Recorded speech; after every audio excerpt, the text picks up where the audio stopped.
Olá, participantes do Clube EFI, sou Rodrigo Cardoso, sócio fundador do Clube EFI, e hoje estou trazendo aqui o Anderson Lirdes, que é o gestor do RINV11 da Rio Investor. O Anderson, para quem não conhece, ele é um dos investidores mais antigos do mercado de fundos imobiliários, começou em 2003. Isso. E a gente vai falar de uns assuntos aqui muito importantes aqui para os cotistas, e eu trouxe aqui também o Danilo, nosso sócio e head de research, para dar apoio aqui para nossa entrevista. Então, o assunto hoje aqui é muito sério.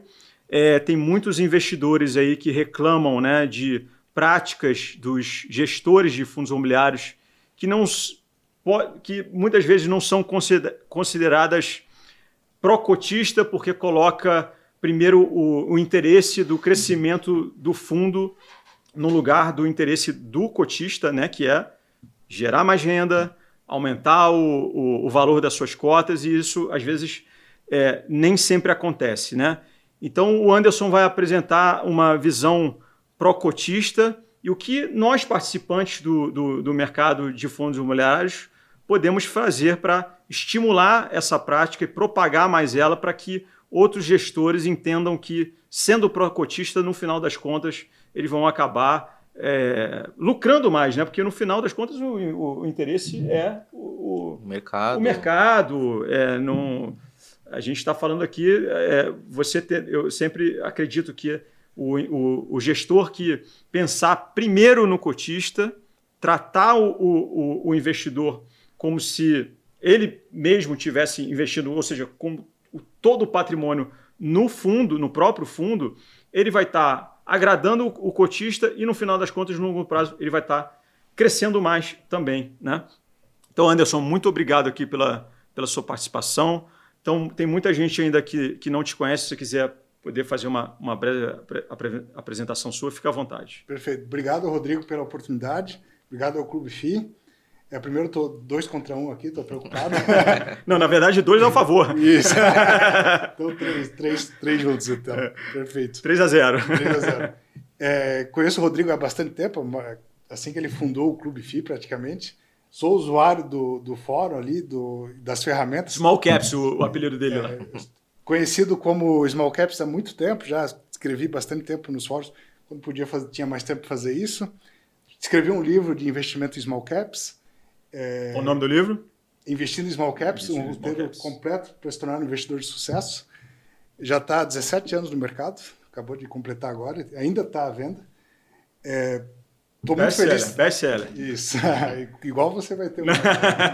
Estou muito feliz de estar aqui porque, assim como, para quem conhece ações, o Fundamentos é a casa das ações, o Clube FI, para mim, é a casa dos fundos imobiliários, que eu acompanho as estatísticas, os rankings, quanto que está dando os rendimentos no mês a mês, acompanho as discussões e, de certa forma, isso é um diferencial, porque antes de trabalhar nessa área, eu fui um cliente dessa área de forma importante e pude discutir com muita gente. E a visão que a gente traz aqui na Rio Investor, que eu trago como investidor, pessoa física também, é de alguém que é cotista, que sofreu algumas consequências de decisões que não foram muito boas, e que tem um interesse muito grande que o fundo imobiliário dê certo. Porque para que serve assim, o fundo imobiliário para uma pessoa? Primeiro, o que eu faço? Eu trabalho diretamente com investimentos desde que nasci, assim, desde os 20 anos, já invisto. Fui estudando durante todo esse período e tive uma carreira pública no período, trabalhei na Justiça Federal por bastante tempo. E quando eu cheguei perto dos 40 anos, estou com 47, eu tomei uma decisão na minha vida e queria trabalhar com isso, porque essa é a minha paixão. Aí encontrei o César na Rio Investor, que é uma pessoa que eu admiro bastante, que tem um sucesso bastante grande, e nós temos uma filosofia de investimento muito parecida, que é Value Investing, que acredita muito no alinhamento de longo prazo com as pessoas e com os nossos investidores, e acredita muito na importância da reputação, isso que é o ensinamento do Buffett, que leva 5 minutos para você destruir a sua reputação e 15 anos para construí-la, basicamente. Perfeito. E não tem como deixar de falar Pessoal, teve uma entrevista aí que me chamou a atenção, bastante atenção. Não tem como deixar de mencionar a entrevista que o Rodrigo Medeiros fez com o Anderson sobre assunto semelhante ao que a gente vai trazer hoje aqui. E realmente isso é muito importante para a gente trazer aqui, dar mais luz a esse tema, né, que eu acho que às vezes é um pouco abandonado, apesar de o mercado ter muito olho em cima dos gestores, muitas vezes eu acho que eles atiram na direção equivocada, né? Aí eu queria puxar aqui a primeira pergunta, né, sobre você investe no mercado de fundos imobiliários, né? Desde 2003, né? Isso. Eu fico me gabando, né? Não, que eu já invisto desde 2009, quando havia 12 mil investidores, você começou quando tinha 0 investidores, que foi o primeiro fundo lá, o Europar, né? Que para quem começou lá daquela época, teve um resultado extraordinário, se teve o reinvestimento dos dividendos, chegou a mais de 1.700%. Mas o que mais te preocupa na evolução do comportamento dos gestores ao longo desses anos todos passados? Primeiro, no início, os fundos eram mais de gestão passiva, né? Então, tinha menos possibilidade de ter alguma atitude da gestão que trouxesse uma consequência negativa. E é bom colocar assim de primeiro momento é que quando eu falo desses problemas, o objetivo é como investidor também e como isso pode beneficiar a todos dessa indústria, porque o alinhamento de interesses de forma a trazer o melhor resultado possível para o investidor é bom tanto para os gestores como para o próprio cotista. E esses atalhos não servem a ninguém. Assim, no curto prazo pode ter alguma captação, algum crescimento de AUM, mas no longo prazo isso é insustentável. E nesse sentido, o que eu vi, assim, com o tempo foi surgindo novos fundos, o que é muito bom. Assim, no início tinha 3, 4 opções, um leilão diário que era em vários fundos que tinha no mercado Soma, vários fundos nem eram na Bovespa negociados. Então, era uma dificuldade bem maior do que hoje, a quantidade de alternativas melhorou muito. Só que junto disso vem a necessidade de ter um senso crítico de que, se não houver um alinhamento e o interesse do cotista seja preservado, tem algumas atitudes da gestão que vão ser contrários, que a gente vai discutir aqui, né? Primeiro, tudo que você faz tem que fazer sentido para o cotista e eu acho fundamental que o gestor do fundo também tenha cotas do próprio fundo, porque ele vai ter o chamado skin the game. Você vai tomar uma decisão considerando o seu patrimônio também. Não só... Você não vai ser um funcionário da gestora. Você não vai estar agindo como alguém que o maior interesse é aumentar o resultado da gestora, e sim, o maior interesse vai ser aumentar o resultado que o cotista tem com o nível de risco adequado. Isso, basicamente, eu acho que deveria ser obrigatório. Assim, quem faz a gestão de algum produto, ser cotista daquele produto para que pense bastante quando vai tomar uma decisão no melhor que é para o cliente.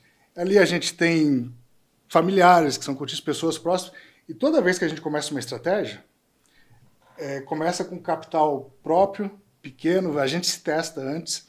Por exemplo, a Reinvestor, antes de ter o fundo, tinha a carteira administrada desde 2014, 2015. Depois teve um fundo de fundos imobiliários que também teve um sucesso muito grande. Abriu mais de 30% de alfa em relação ao índice, o IFIX, em 4 anos. Depois veio o RINV, que nesse momento está com 20% de alfa em relação ao IFIX desde 2022, em 3 anos.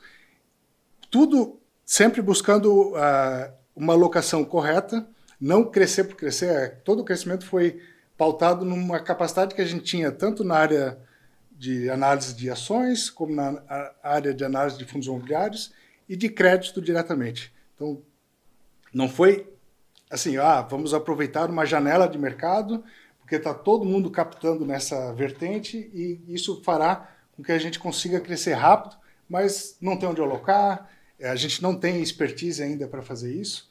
Enfim, é um trabalho que tem que ser bem pensado, tem que saber bem usar os ciclos a seu favor e tem que ser responsável para que traga valor sempre para o investidor. E, Anderson, você acha que dá para resumir tudo isso que você falou agora no seguinte, em 2 pontos que o gestor tem que pensar para ter esse alinhamento. O que o cotista quer?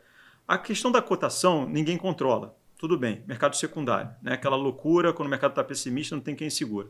Mas se ele focar em 2 coisas primordiais, aumento do valor patrimonial ao longo do tempo e nesse mesmo período, aumento do dividendo também. Então, quando eu vejo lá no Clube FI, que dá para a gente fazer o agrupamento anual dos dividendos, né? Tem uma opção lá que você faz agrupamento anual. O que eu gosto de ver? Dividendos subindo ano a ano. Não precisa ser nem ano a ano, mas assim, num período de 5 em 5 anos você vê o negócio subindo, né? Pelo menos, no mínimo, corrigindo a inflação. E o VP é a mesma coisa, no mínimo corrigindo a inflação. Se o gestor ter esse target, esses 2 principais targets, já dá para tirar muitas possibilidades dele, por exemplo, fazer emissão abaixo do VP ou tirar coisas que vão corroer o valor do fundo ao longo do tempo. Dá para pensar nessas 2 variáveis primordiais? Esse seria um sonho, né? Assim, esse é o que a indústria precisa ter como alvo, porque não faz sentido você investir num ativo imobiliário que não tenha algum acompanhamento da inflação. A única questão que é importante considerar, principalmente para quem entrou de 2012 para cá, ou 2014, que a gente viveu uma crise econômica muito forte no Brasil. Então, aluguéis que estavam a R$20 o metro quadrado em logística chegaram a cair para 12, 15, agora que estão voltando a ter um crescimento real relevante. Já tem revisionais aí de 30% a 40% acontecendo, que estão recuperando o que aconteceu no passado. Então, eu acho que tem que separar o que é culpa do gestor do que é questão macroeconômica, Perfeito. Questão da economia. Por exemplo, a gente teve um excesso de oferta de imóveis de escritório em algumas regiões de São Paulo. O aluguel era R$100 em 2012, hoje, 13 anos depois, está R$80. Então, nesse caso, a gente tem que ter uma visão de que o problema está na economia, no que aconteceu no mercado real. Então, nessa situação, o gestor simplesmente não tinha muito o que fazer. O problema, a meu ver, é quando... Imagina um gestor que tem um portfólio lá alugado a 100, o imóvel vale 150 mil, enfim, vale 150, então ele tem lá um retorno de 0,7 ao mês. E ele está entregando isso, está de acordo com o mercado e está bem avaliado. Aí ele quer crescer e é mais fácil crescer oferecendo alguma vantagem para quem vai entrar. Aí ele pega e fala, não, esse negócio vale 150, mas eu vou crescer como se ele valesse 120. Vou emitir. Então, necessariamente, você vai diluir o patrimônio de quem já estava dentro. Então, essa é uma situação que a culpa é do gestor. Porque ele está tomando uma decisão de investimento com base num mercado que ele não controla o mercado. Mas na parte que ele controla é essa decisão ele controla. Então ele vai decidir se ele vai ou não fazer aquele investimento, por que preço. Aí a partir do momento que as condições estão dadas e ele vai crescer o fundo, principalmente depois que veio gestão ativa, e não consegue repor a renda que ele tinha, com qualidades parecidas do imóvel, é porque ou o preço da cota foi equivocado, ou a avaliação estava errada. Às vezes, sei lá, o valor do imóvel era 150 marcado no book, mas na verdade já vale 200. O juro caiu de 7%, agora está 5%. Então, aquele portfólio ele não compra mais no preço que está no valor patrimonial. E às vezes acontece o contrário. O valor patrimonial pode estar exagerado. Está marcado a 150, mas na verdade vale 120. E ele conseguiria comprar aquele portfólio por 120. Quando que eu vi isso? Nunca. Mas seria uma hipótese em que seria... Normalmente os laudos, eles são um piso dali para cima, você acha? Eles são um pouco otimistas. Assim, tá. Dali para baixo. Dali para baixo. Tá. Salvo, e aí tem outra questão. Assim, imagina imóveis antigos. Tá? Tem um terreno que se valorizou, foi comprado há 15 anos atrás. E o valor patrimonial está parecido. Foi 100 e está 100 ainda. A chance de estar errado é muito grande. E assim, aí a gente já viu vários ativos sendo vendidos, sei lá, 50% acima do laudo. Aí tem duas questões. Primeiro, ou o laudo estava errado, então esse ganho aconteceu por causa disso. Então, teve um ganho, mas teve essa diferença também. Ou tem alguém com uma informação melhor do que o investidor, né? Ah, que lá vai mudar o plano do diretor. Ali pode construir 2 andares, vai poder construir 15. Então, quem está comprando tem uma informação melhor do que quem está vendendo. Então, já vale mais, né? Então, isso também é uma questão que eu vejo como possível acontecer, né? Então, por isso que o investidor ele tem que ter algum grau de sofisticação para entender essas anuências, né? Tanto isso pode funcionar para o bem ou para o mal, e por isso que é importante contar com serviços profissionais também. Né? Perfeito. Então, ou seja, como você falou, isso é uma coisa que eu também falo, que seria nem sempre a culpa é do gestor, e às vezes aí que o cotista entra mal na crítica, é porque fica exagerado, porque ele não está vendo que é uma questão mercadológica.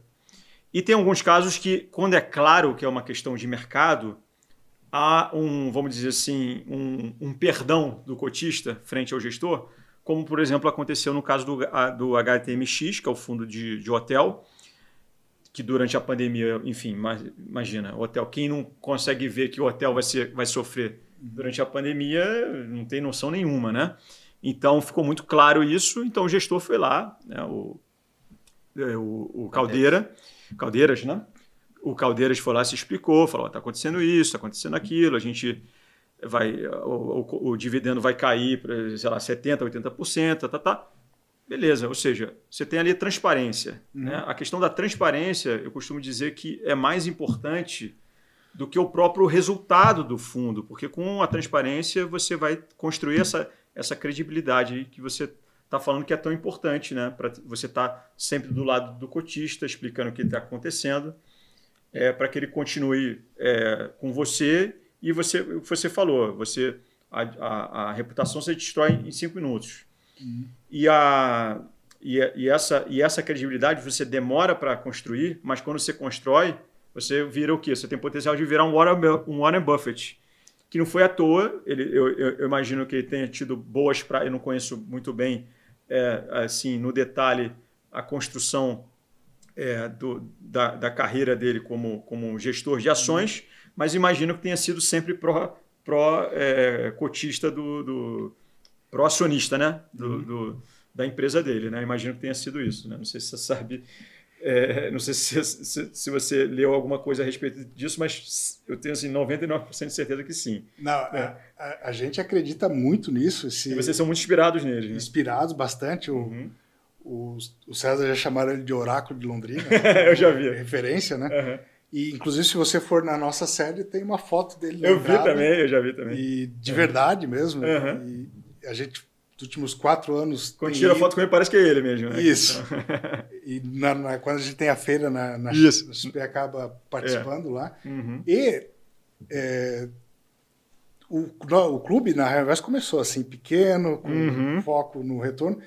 E trouxe um retorno que é o melhor da indústria de todos os fundos abertos naquela data em diante, até aquela data, todos os fundos de ações. A cota 1 virou quase 25, no período desde 2008. Então, um prazo de 17 anos, 2.400% de alta. Aí, depois disso, vieram outros produtos, o multimercado, que também está dando mais de 150% do CDI, desde o início também é referência no mercado. Depois, então, todos os produtos que a gente faz têm um conhecimento envolvido, seriedade, foco no melhor que a gente consegue fazer para o cotista.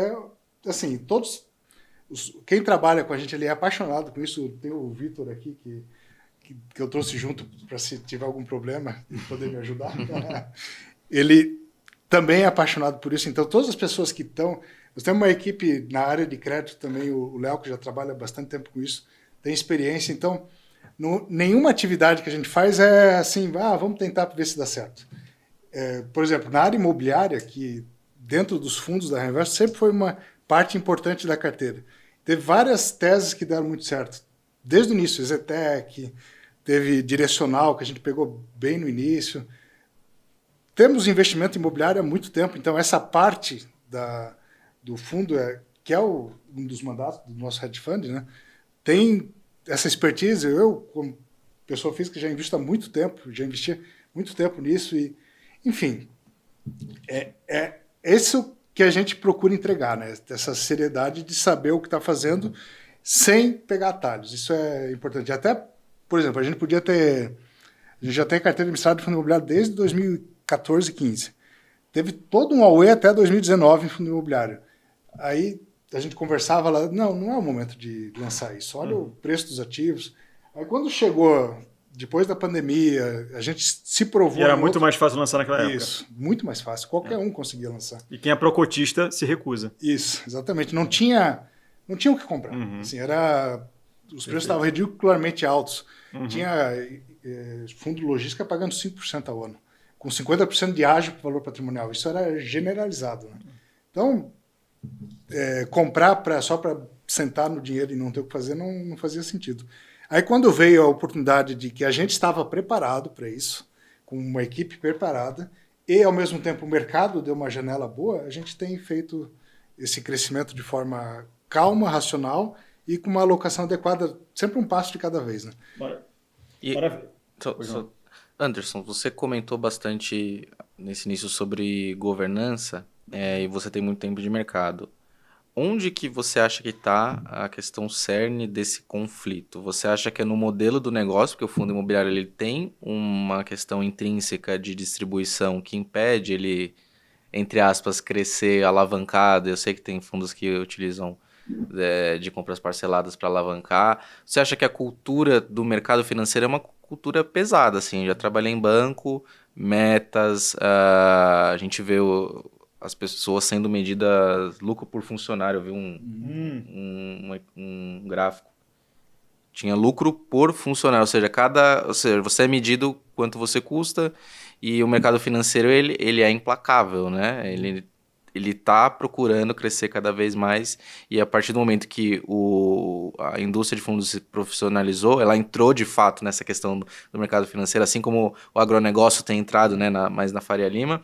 Ou você acha que, uma terceira vertente que eu também penso, uma grande quantidade de entrada de profissionais, talvez não tão qualificados, ou falta um fundamento, uma estrutura para essa pessoa atuar, assim, são pessoas mais jovens e tal, e tem essa questão de gana de crescimento. Então, eu queria ouvir, eu citei três coisas aqui, eu queria ver qual que é a sua opinião desse, porque você falou bastante de conflito e tal, do que é, mas qual que é a questão do problema?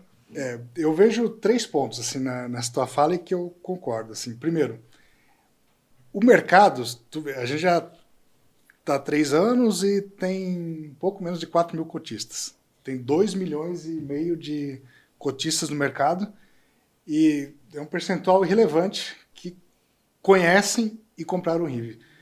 Provavelmente porque, para chegar neles, geralmente as pessoas não estudam sozinhas, acabam dependendo um pouco de informações de terceiros, e tem a questão do incentivo. Qual que é o incentivo que um corretor vai ter de oferecer um fundo que não dá... Que não ganha nada. Tá. Que a pessoa vai ganhar 2% se oferecer um produto que não necessariamente é o melhor, mas é um produto que vai dar a melhor rentabilidade para ele, para quem está oferecendo. Não vai ser pro investidor. Então, isso é um conflito. Assim. Com o tempo provavelmente já existe uma tendência do mercado mudar para FII fixo, ou seja, que é um percentual que você vai cobrar da carteira para fazer o investimento.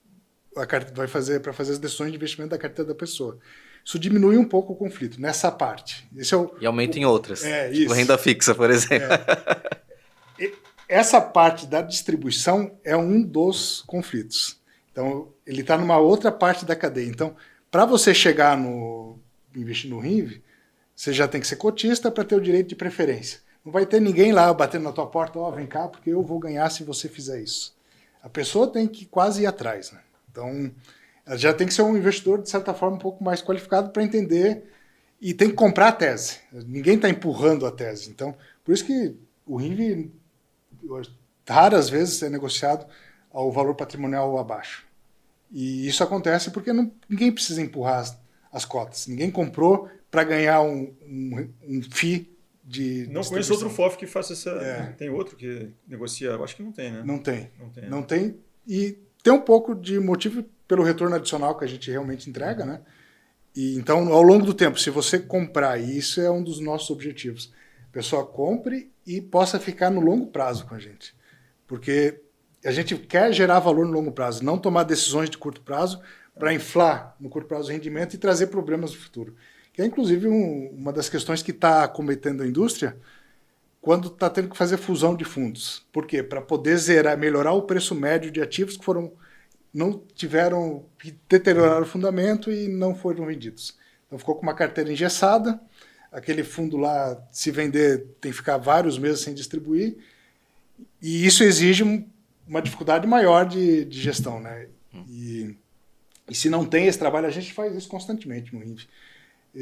A gente até colocou no relatório, né, que quanto que a gente ganhou e perdeu, parece, tem um pequeno prejuízo em fundo imobiliário e um ganho em ações. Se olhar o volume que foi de lucro e de prejuízo, é grande, assim, porque cada vez que a gente tem a oportunidade de reduzir alguma coisa que perdeu um pouco o fundamento, a gente faz isso, pensando no longo prazo. Porque a gente pode, em vez de estamos distribuindo nos últimos meses 1,05, distribuir 1,25 se não realizasse alguns prejuízos. Mas e depois? O que vai acontecer? A cota... E isso é outro fator, é olhar o retorno composto.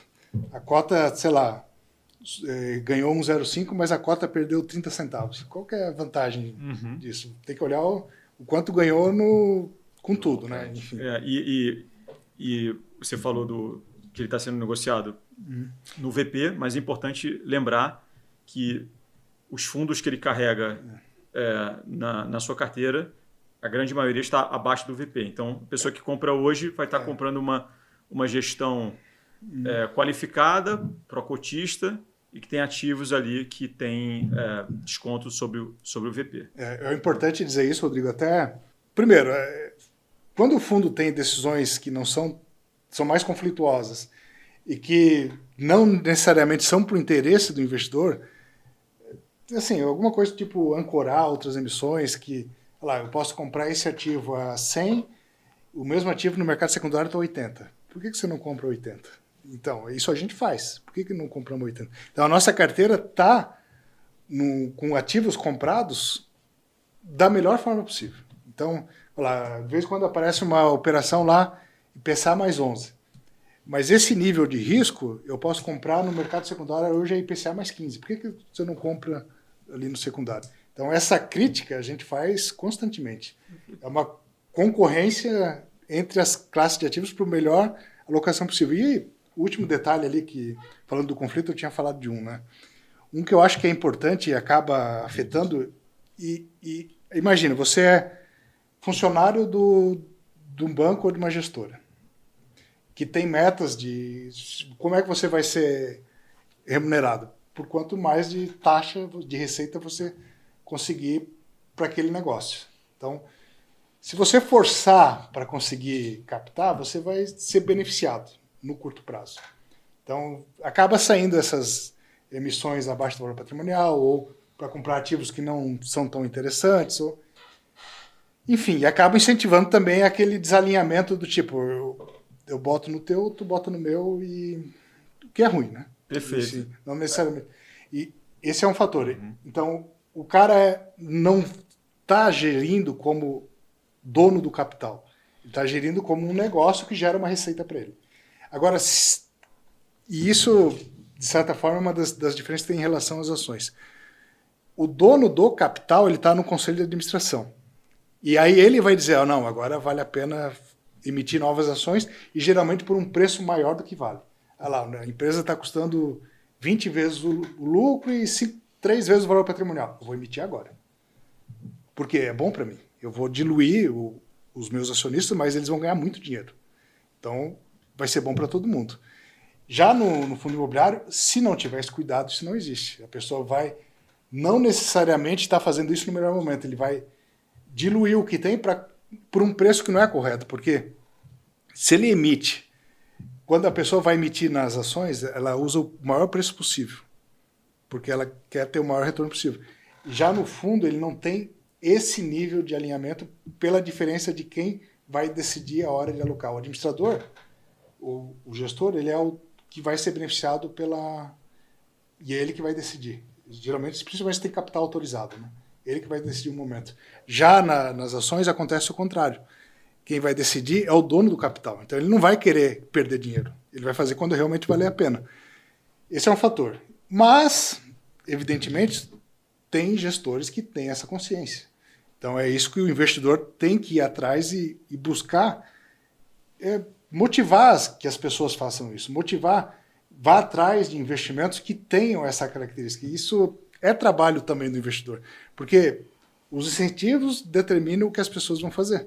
E se você não enxerga essas questões, vai estar chegando a você algo que é ruim para a indústria, é ruim para você mesmo. Vai estar comprando algo que não necessariamente é o que teria o melhor retorno. Perfeito. E você falou de emissão abaixo do VP, eu já queria puxar gancho aqui para duas de uma vez aqui, para ser mais específico aqui. Já sei que assim, emissão abaixo do VP está cheio de polêmica aqui nas perguntas, mas tem algum cenário que isso poderia fazer sentido, emissão abaixo do VP? E aí a outra pergunta aqui, que a gente tem muito tempo ainda, quais são as principais manobras dos gestores para maquiar o yield e aumentar de forma artificial para atrair novos cotistas para os seus fundos, né? Então, primeiro, emissão abaixo do VP sempre é anticotista? Eu diria que 99% das vezes será. Assim, recentemente a gente teve fundos que lançaram, sei lá, a cota valor patrimonial estava 100 e lançou novas cotas 80. E foi do mesmo tamanho. Aí a cota patrimonial nova virou 90. Então o cara que já estava, ele perdeu imediatamente R$10 por cota. E o cara que entrou ganhou imediatamente R$10. Então tem um conflito ali. Alguém está levando o capital que não é correto, né? Esse é clássico, esse é o problema que existe. E eu me lembro, não sei se... Eu fiz uma entrevista no Clube FI em 2017, há 18 anos. E na época isso estava muito comum. Eu lembro até hoje que estava até a internet, na época não era tão boa, que estava falhando. Assim. Falhou bastante. Mas ainda foi muito boa. Eu fiz de casa. E, enfim, o áudio foi muito ruim, mas... Mas deu para entender. Deu para entender. O pessoal teve que sacrificar um pouco para conseguir entender. Mas valeu a pena. Valeu. E vai ver que várias coisas que eu estou falando hoje já falava naquela época. Sim, com certeza. Assim, e foi importante porque era uma voz um pouco quase que única. Assim. Ninguém ainda tinha se insurgido e dizer, nossa, isso aqui está destruindo. O que eu sentia na época? Isso, sei lá, a renda era, vamos supor, era 5 mil. Estava lá 5 mil, aí depois de um tempo ia para 5.200, 5.300. Ali a pouco começou a ter uma febre de emissões e virou moda o fundo de gestão ativa. Só que não se observava isso. Era... crescer por crescer. Aí a renda daqueles ativos começaram a cair para 5.100, 4.500. Pô, tem alguma coisa errada aqui. Porque quando estava fazendo a emissão, olha lá, o negócio rendia R$8 por cota. Terminava a emissão, começava a render 7. Óbvio que foi feito... A gente tem que considerar, primeiro, vai ter algum benefício na diversificação do portfólio? Claro que vai. Isso diminui o risco, aumenta o retorno, enfim. Mas não é argumento. Não é argumento, exatamente. O investidor pode, ao invés de ter 5 fundos, ter 10. Compra mais fundos. Você vai ter essa diversificação. Ou então o gestor cria outro fundo, né? Isso, exatamente. Então, esse problema para mim era bem claro. Assim, na época, eu senti necessidade, poxa, tem que alertar que isso está acontecendo, porque eu estou sendo prejudicado. Eu nem trabalhava ainda na indústria diretamente, né? Mas vi esse problema como altamente afetado, porque eu tinha colocado isso, agora falando de educação financeira rapidamente, você tem que sair na vida da corrida dos ratos. Assim, ter renda passiva é uma das melhores formas para isso. Fundo imobiliário é espetacular para isso.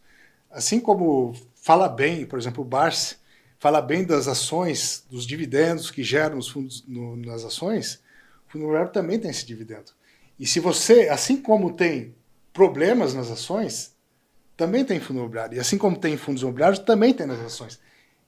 Se você olhar as ações, 70% dá problema, 70% não paga dividendo, 70% não tem crescimento de renda, tem que pesquisar igual.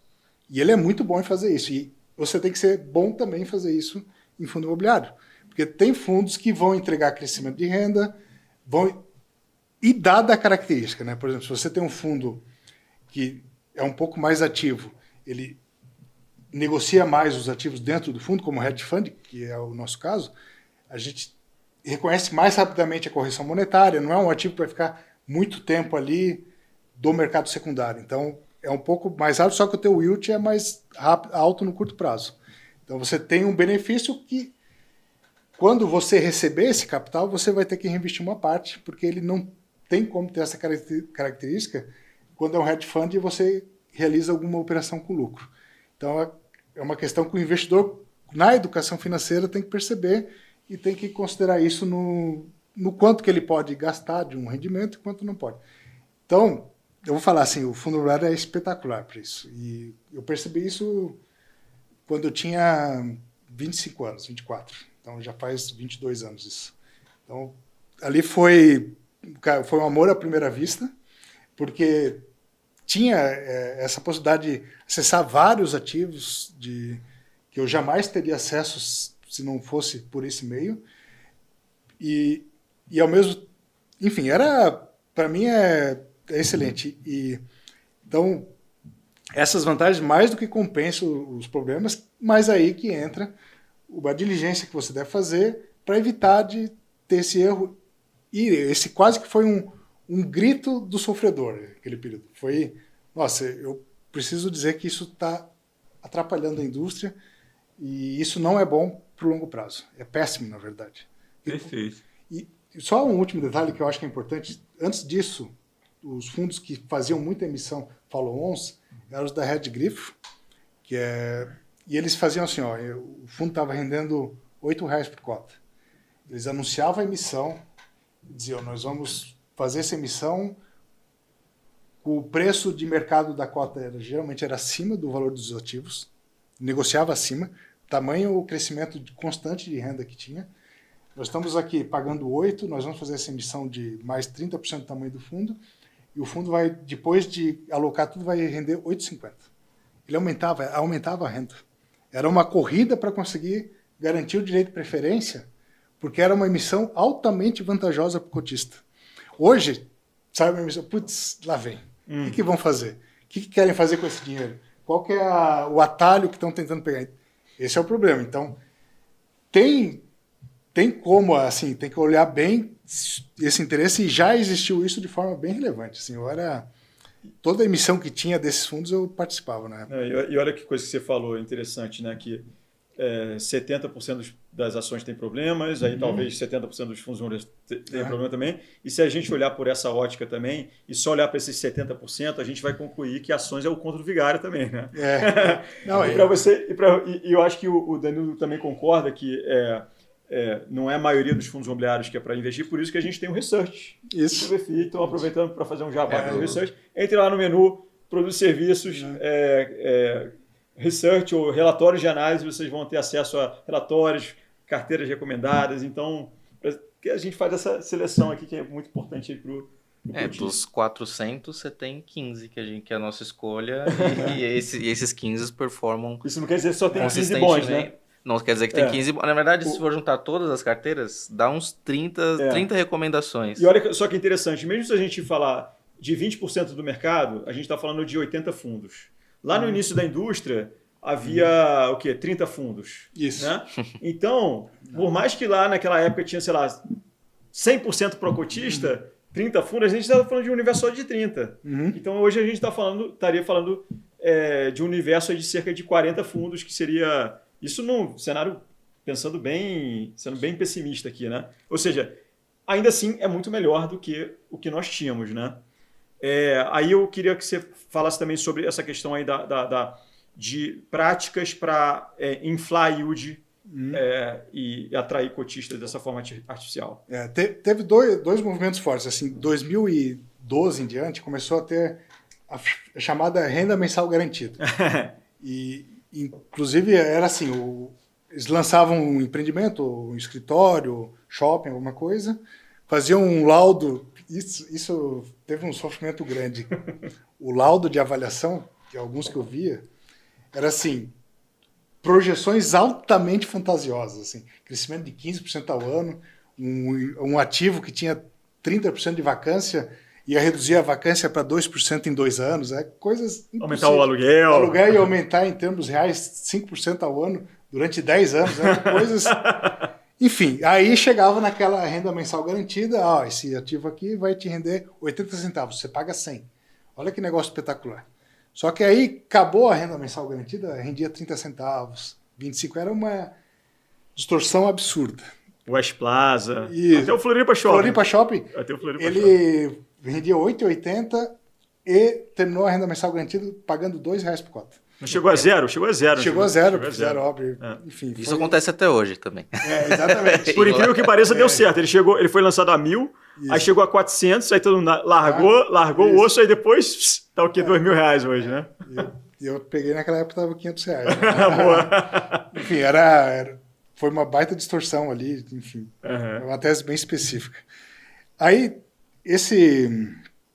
essa parte ali eu estava falando do dividendo. Aí como é que começou a inflar depois? E isso foi o mais grave, eu achei, assim, que são as compras com alavancagem. Aí tinha fundo que foi lá, comprou, vamos supor, 1 bilhão em shopping, só que só tinha 600 milhões de patrimônio.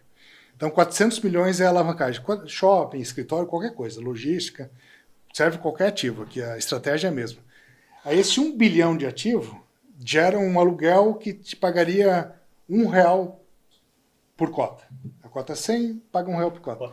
Um rendimento espetacular. Só que aí, desses 400 milhões que já está recebendo a renda, mas não pagou, tem uma dívida. Que no início, com carência e mais, era CDI. CDI estava 2%. O CDI Nossa foi para 15%. Senhora. Aí aquele negócio, ele comprou um negócio com cap rate de 7 e agora a dívida custa 15. Ou 17, né? CDI mais 2.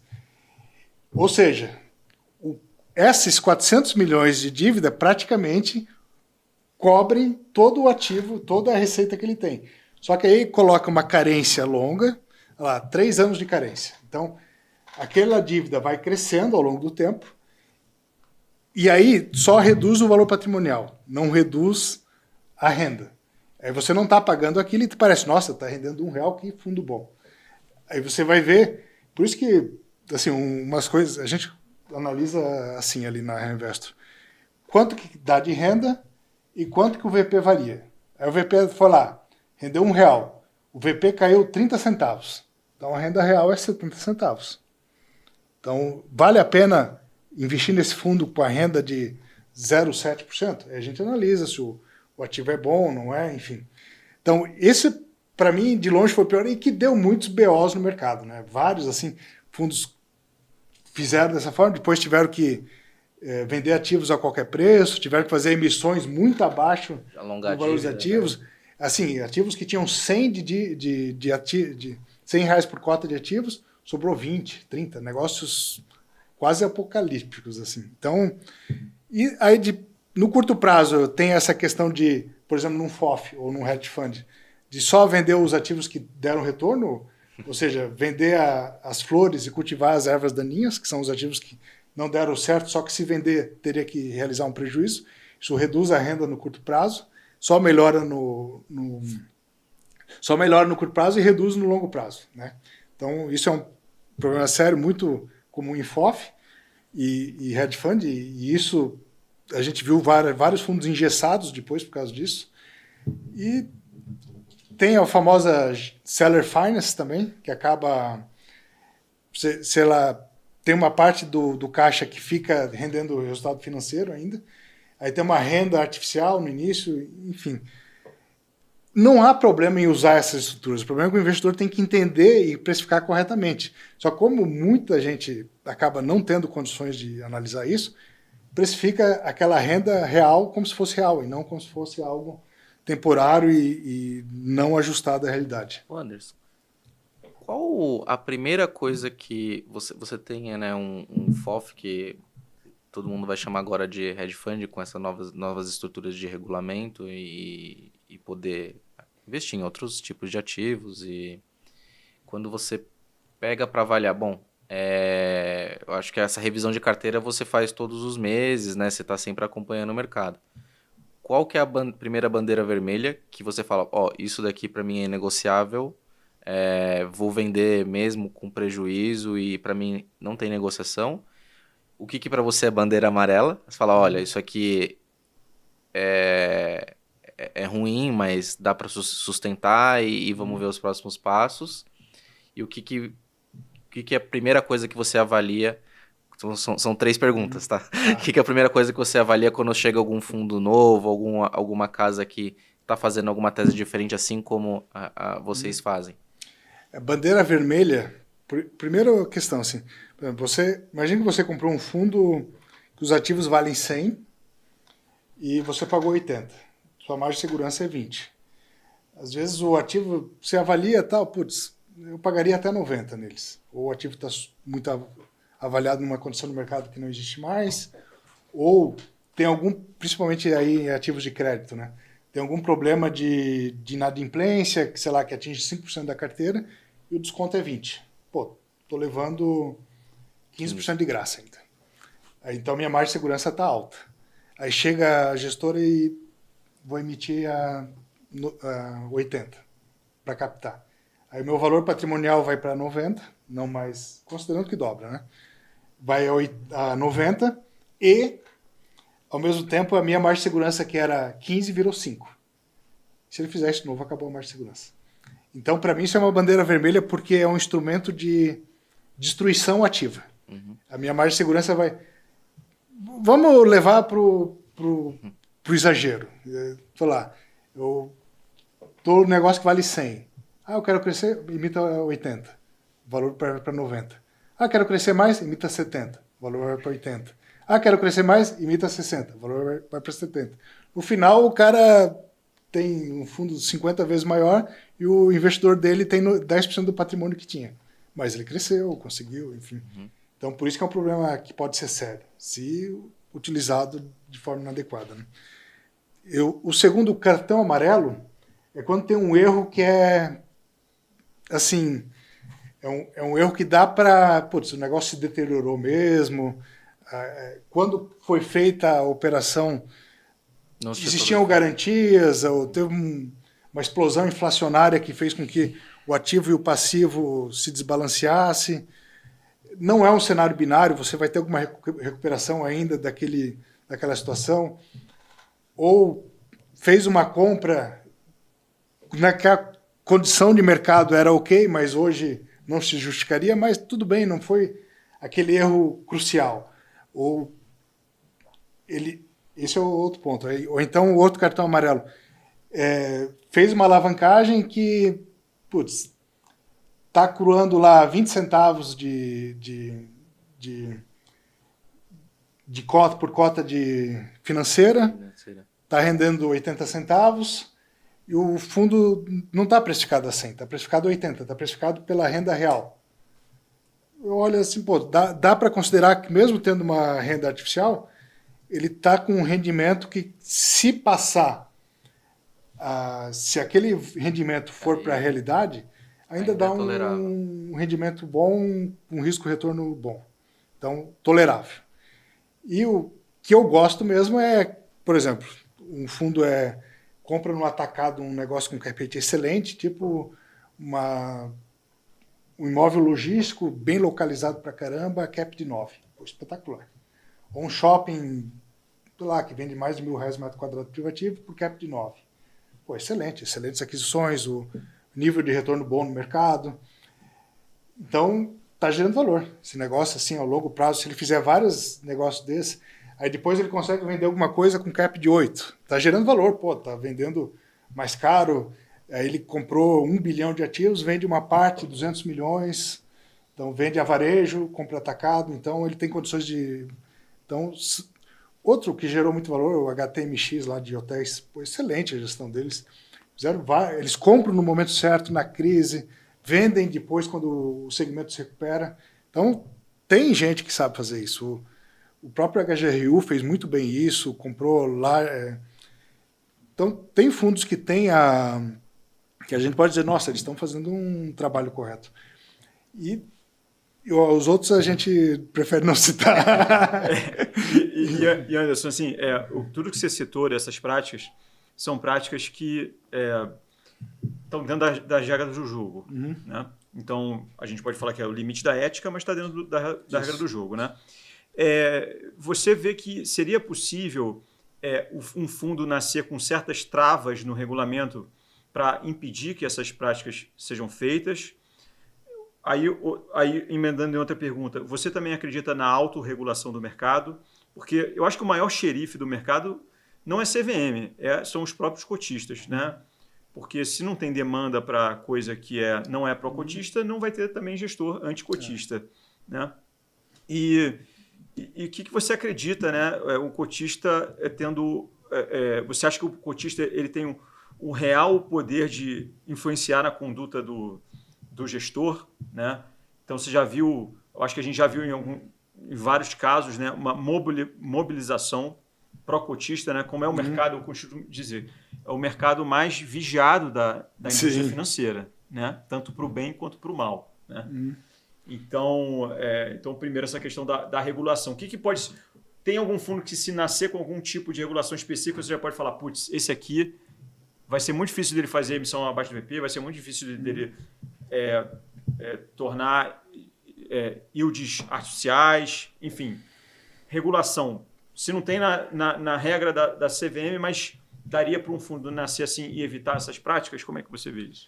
É possível. Já tem fundo que... No passado era bem comum, assim, que tava a trava específica. Tem fundo que já nasceu assim, até e por obra do destino, fez uma assembleia para trocar. Assim, não podia emitir abaixo do valor patrimonial. Agora pode. Agora fizeram para, enfim. Geralmente eles pegam e colocam ao valor de mercado. Assim, aí não tem garantia nenhuma, né? O mercado, qual que é se tiver numa crise, enfim, é um exagero, né? Eu acho que isso tem que tomar bastante cuidado. Então, é possível, claro que é. Só que tem que ver... O importante mesmo é ver as práticas que aquela gestora faz ao longo do tempo. Quantas decisões delas são realmente voltadas para o investidor, qual que é a questão do conflito, enfim, tudo tem que ser avaliado com base na honestidade de quem está tocando os negócios e na real intenção que ela tem quando toma as decisões. E isso vai diferenciando ao longo do tempo. Assim, ninguém vai conseguir enganar todo mundo para sempre, né?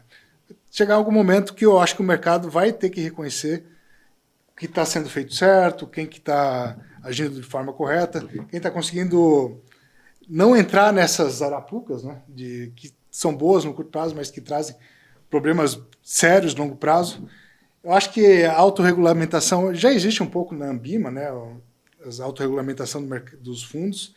Eu acho que é importante, assim, trazer um pouco de transparência e, enfim, eu acho que uma prática relevante são os incentivos. Eu acho que esse incentivo quando você tem, vou ganhar 2% se eu oferecer um fundo que não é bom, é um incentivo muito perverso e eu acho que acaba influenciando muito a indústria.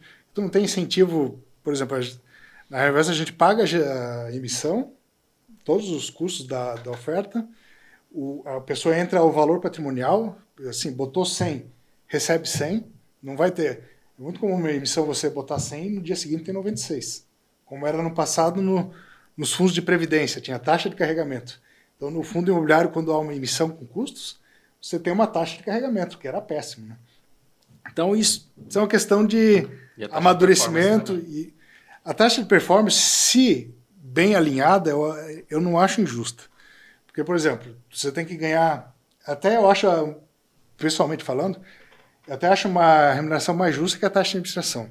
Por exemplo, você só vai ter performance se você entregar para o investidor mais do que PCA mais 8, por exemplo. Mais do que o IMAB mais yield. Mais do que o Warren Buffett. Ou mais do que um benchmark justo, né? E poucos acabam entregando isso, na verdade. Se eu olhar os fundos que taxa de performance, Tem um risco que eu acho que tem fundo, por exemplo, que a taxa de performance é só sobre a renda. Aí ele dilapidou o patrimônio do cotista para distribuir uma renda alta, artificial, e aí ele ganhou um monte de taxa de performance. Então, quem usa mal o instrumento, aí a culpa não é do instrumento, é da pessoa que está usando de forma adequada, né? Então, para alinhamento, eu acho justo, assim, e por um valor correto. E o poder do cotista, sem dúvida, é ir escolhendo, assim, ele ter consciência para poder permitir o crescimento dos fundos que são pró-cotistas e das gestoras que são assim. E você falou dessa questão da autorregulação, me lembrou um provérbio chinês que fala, se você me enganou uma vez, a culpa é sua. Se você me enganou a segunda, a culpa é minha. Né? E aí a gente já está caminhando aqui para o final. Nossa, tanto tempo bacana aqui, mas eu acho que não poderia deixar de também... Eu acho que está cheio de polêmica, o pessoal vai adorar essa live aqui. A sua opinião sobre fundos de gestão passiva, que é muita gente... Eu acho que é o ame ou odeie. Eu, particularmente, adoro o Danilo, mais ou menos. Né? Depende. Depende, né? Mas...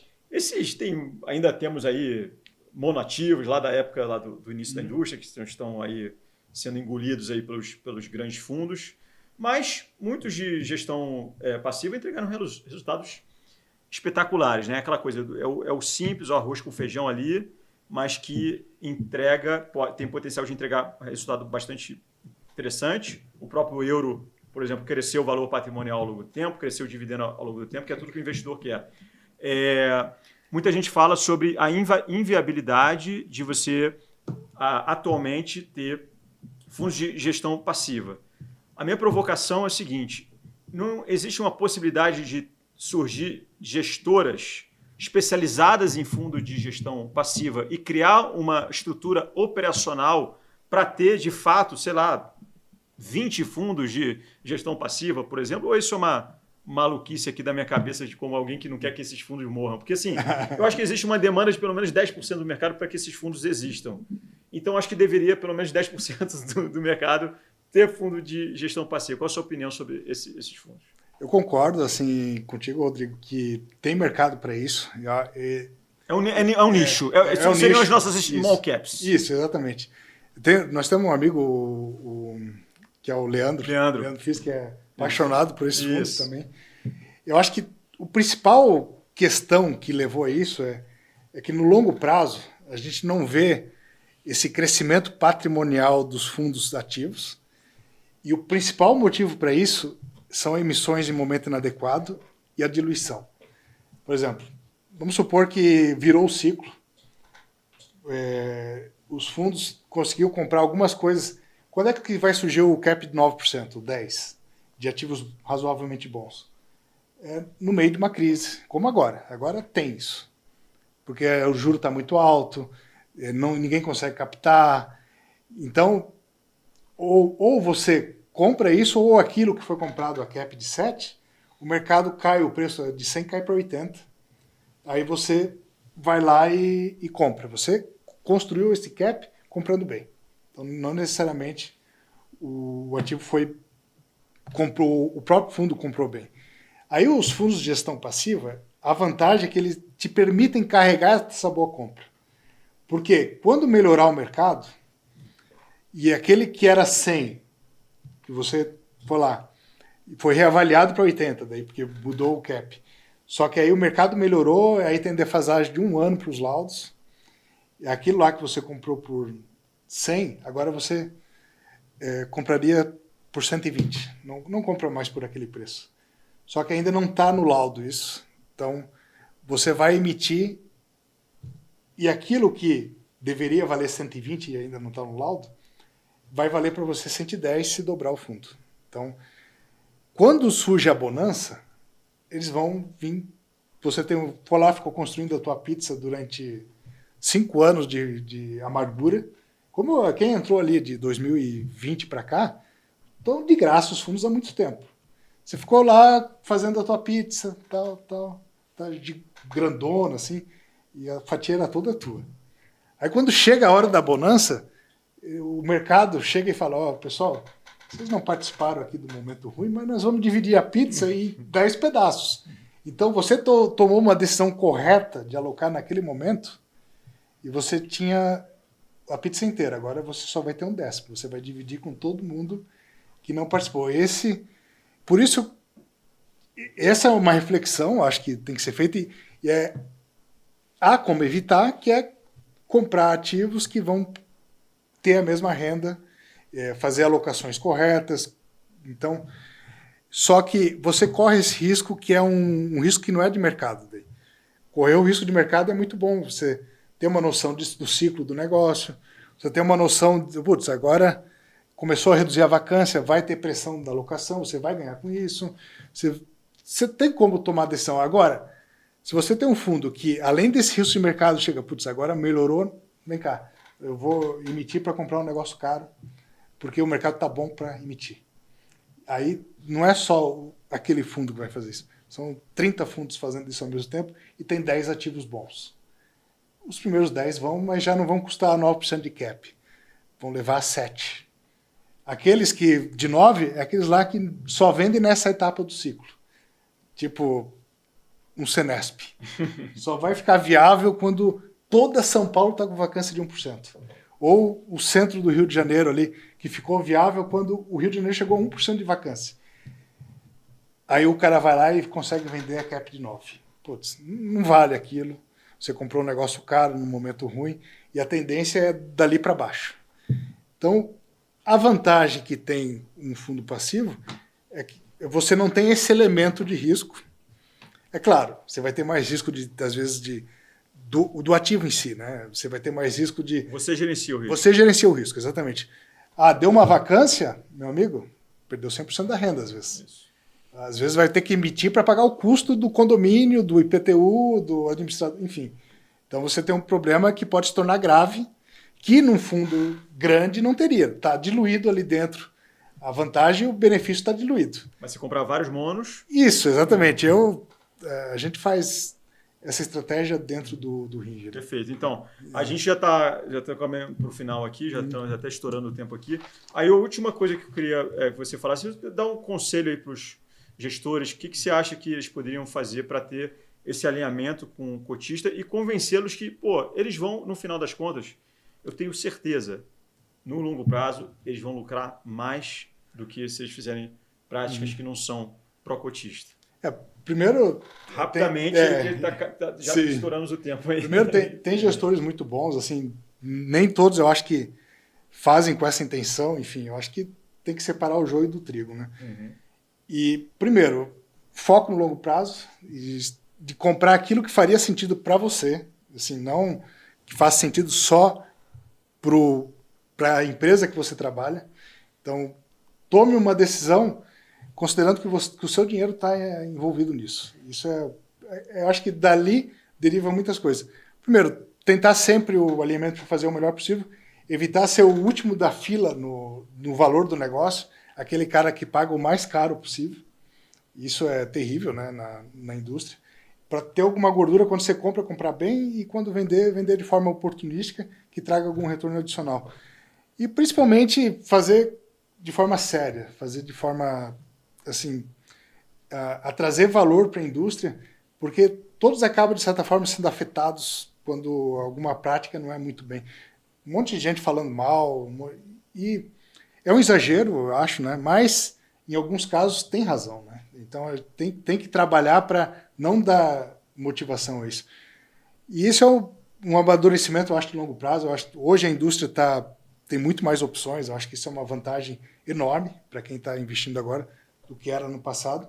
Tem bem mais opções, mas nós precisamos de gente que esteja alinhado com esses interesses para que o fundo seja um instrumento, um fundo imobiliário, que gere renda recorrente e, quando o mercado permitir, crescente.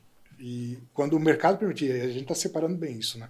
Que você, gestor, não seja o responsável por o seu cliente não ter os benefícios quando o mercado vai bem. Maravilha. Anderson, muito obrigado pela sua participação. Eu queria ficar mais aqui, a produção está me dando bronca aqui. Queria agradecer mais uma vez sua presença. Eu acho que é um tema importantíssimo. Vai ter uma segunda rodada aí. Tem que ter uma segunda rodada, uma terceira. Tem mais 10 perguntas aqui, você tem mais 10. Pois é, eu tinha muito mais perguntas aqui para fazer, não deu tempo para fazer todas. Queria agradecer, eu acho que é um tema muito importante. Isso... Pedir o pessoal comentar, né? Comenta Então, aqui, exato. pedindo Então, a pessoal, segunda rodada. Faça seus comentários, deixa o like se você gostou, se não gostou, deixa o dislike, faça seus comentários elogiosos ou críticos, ou o que vocês tiverem na mente de vocês, mas eu tenho certeza que a maioria aqui é investidor, né? Então é pró-cotista, né? Então queria agradecer mais uma vez. Anderson, muito obrigado. Sim. E não deixam de se inscrever no nosso canal e vejo vocês lá no Clube FIA. Grande abraço. Tchau. Um abraço, pessoal. Obrigado.